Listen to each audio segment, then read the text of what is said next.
So I've got a tabletop fireplace here. Let's get it out of the box and see how it looks. It's a full metal build, which is quite nice.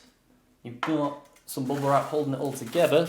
We've got the main body here. It does come with a lot of instructions because you're working with fire, so you don't want to be messing about. Doesn't come with the fuel initially, but it's bioethanol fuel, but you can also use isopropyl alcohol as well, which is quite nice, which is quite easy to get hold of.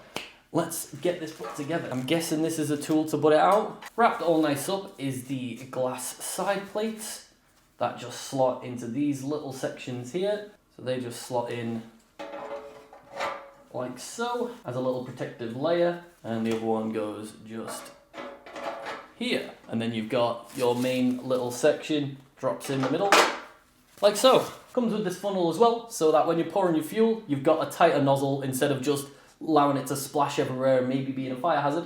Comes with a nice protective nozzle, so you can really aim where the fuel's going over the fibre on the inside. This one here is the fire killer, so once you've burned out all of your fuel and there's still a little bit left, but you're done with using it, you can chuck that on, cuts the oxygen from the flame, allows it to extinguish itself. Overall, really impressed with the build quality. You've got these nice solid glass side panels for that protection so that you can still see the flame, but you know, not to go past it. You've got the full metal body and then the full metal with, on the inside, it does actually tell you the fill level.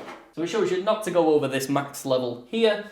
So a lot of safety precautions. You've also got your don't fill with lighter fluid and stuff like that. So great little find, perfect for sitting on the coffee table, roasting marshmallows over those winter months.